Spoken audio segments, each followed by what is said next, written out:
Hi guys, welcome back to my channel. In this video, I'm going to show you how to buy Rice AI token on Binance Alpha.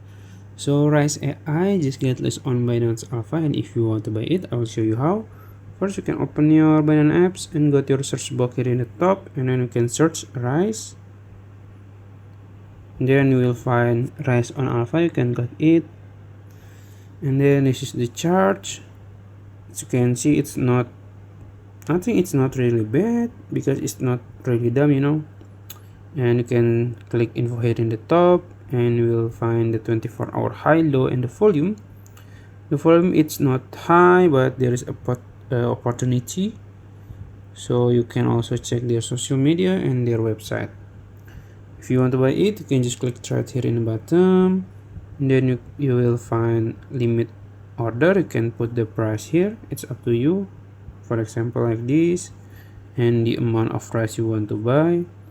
Also, you can choose instant, which is will quickly swap your USDT or other token to rice.